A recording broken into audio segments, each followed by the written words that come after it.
Gimana ya jadinya sebuah provinsi dipimpin sama perempuan minoritas yang gayanya slay? Di negara yang punya 38 provinsi dan ratusan kota atau kabupaten, kita butuh seorang pemimpin daerah yang bisa diandalkan biar setiap daerah bisa berkembang.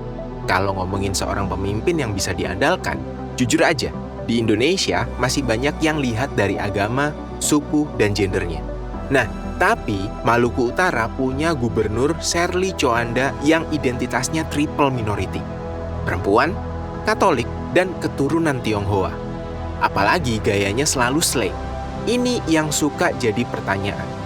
Apa dia bisa memimpin dan diterima masyarakat? Di video ini kita bakal membahas tentang siapa itu Sherly Coanda, stigma tentang pemimpin perempuan, dan apa yang terjadi dengan daerah yang dipimpin oleh seorang perempuan. Jadi, jangan lupa untuk like, komen, share, dan subscribe channel Baiklah, biar kamu nggak ketinggalan topik menarik kayak gini.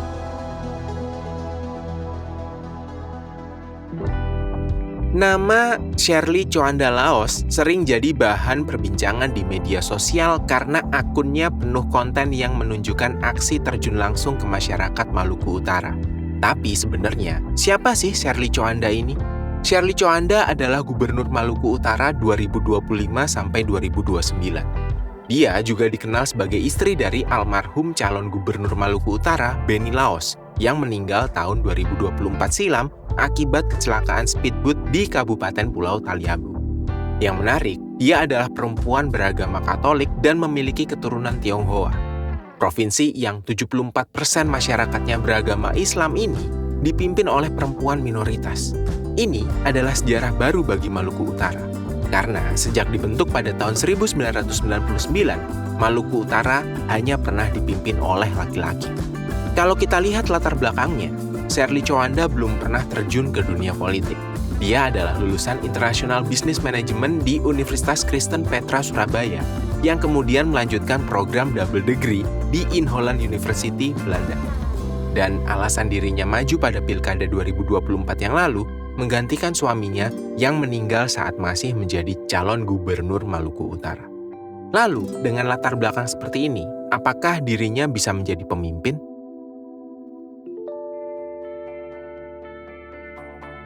Seorang pemimpin biasanya dibayangkan sebagai sosok dengan pengalaman politik panjang, memiliki jaringan kekuasaan besar, dan seringkali adalah seorang lelaki.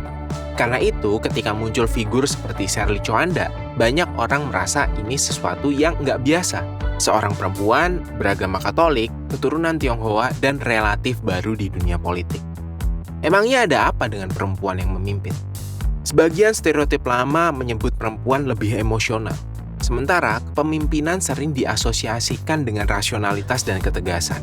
Ada penelitian dari Alice Egley dan Blair T. Johnson di tahun 1990 yang menemukan bahwa perempuan cenderung memakai gaya kepemimpinan yang lebih demokratis dan partisipatif. Sedangkan, banyak yang masih memandang pemimpin ideal sebagai sosok yang dominan dan maskulin. Bahkan, pemimpin di daerah Indonesia masih didominasi oleh laki-laki. Data juga menunjukkan bahwa perempuan masih sangat sedikit dalam posisi kepemimpinan politik di Indonesia.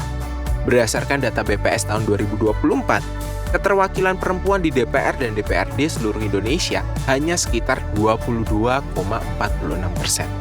Kalau menurut data Kompas.id, dalam Pilkada 2024 lalu, perempuan yang berhasil menjabat sebagai kepala daerah hanya sekitar 8,26%. Untuk level gubernur, bahkan lebih sedikit lagi.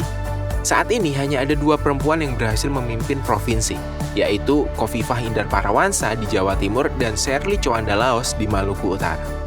Di titik ini, pertanyaannya yang muncul bukan hanya soal kemampuan memimpin, tapi juga soal penerimaan masyarakat. Apakah seorang perempuan benar-benar bisa diterima sebagai pemimpin? Kalau melihat aturan hukum sebenarnya jawabannya jelas. Dalam Undang-Undang Nomor 10 Tahun 2016 tentang pemilihan kepala daerah, syarat untuk menjadi calon kepala daerah tidak pernah menyebutkan soal agama, suku, ataupun gender. Artinya secara hukum, siapapun warga Indonesia memiliki kesempatan yang sama untuk menjadi pemimpin selama memenuhi syarat administratif yang ditentukan. Namun dalam praktek politik, penerimaan masyarakat seringkali nggak sesederhana itu. Perjalanan Sherly pun nggak lepas dari berbagai isu yang beredar di media sosial. Ada yang mempertanyakan keterlibatannya dalam kematian suaminya, meskipun tuduhan tersebut nggak pernah terbukti secara hukum. Ada juga yang menyoroti kekayaannya dan kepemilikan saham di sektor tambang. Bahkan sempat muncul dugaan tentang adanya perlakuan istimewa dari KPU dalam proses pencalonannya.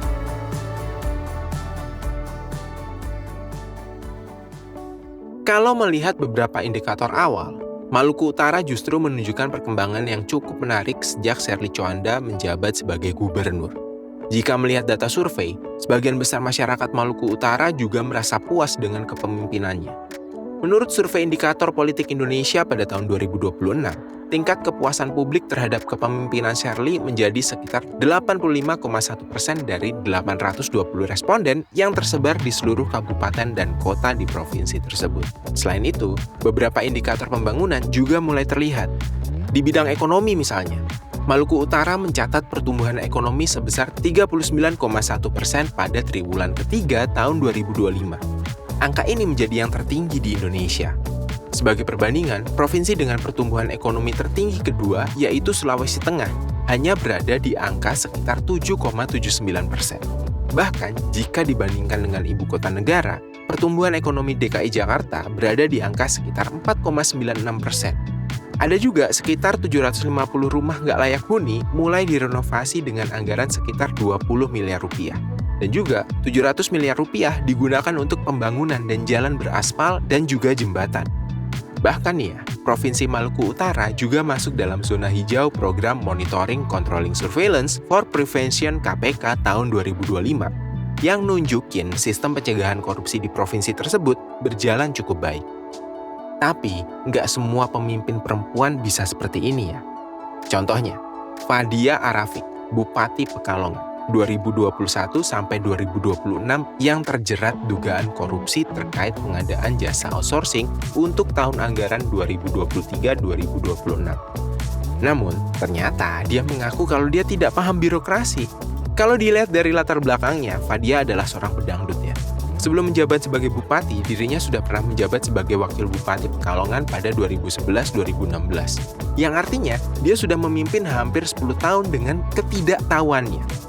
Kasus seperti ini bisa menunjukkan bahwa perempuan yang berada di posisi kekuasaan juga nggak selalu bebas dari masalah integritas.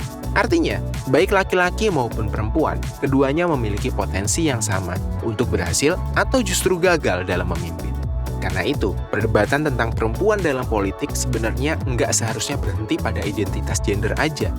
Yang jauh lebih penting adalah integritas, kebijakan, dan bagaimana kekuasaan tersebut digunakan untuk kepentingan masyarakat.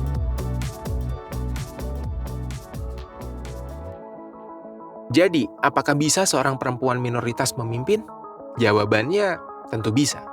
Mau perempuan atau laki-laki, mayoritas atau minoritas, sebenarnya bukan satu-satunya faktor yang menentukan keberhasilan sebuah pemerintahan.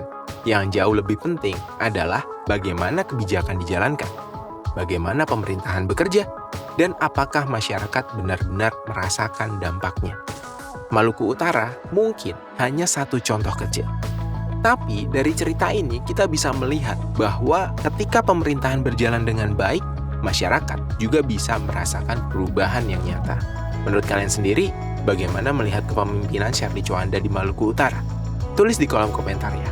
Kalau kamu ngerasa video ini bikin kamu ngerti sesuatu yang sebelumnya kelihatan rumit, jangan lupa untuk like, komen, dan share ke temenmu.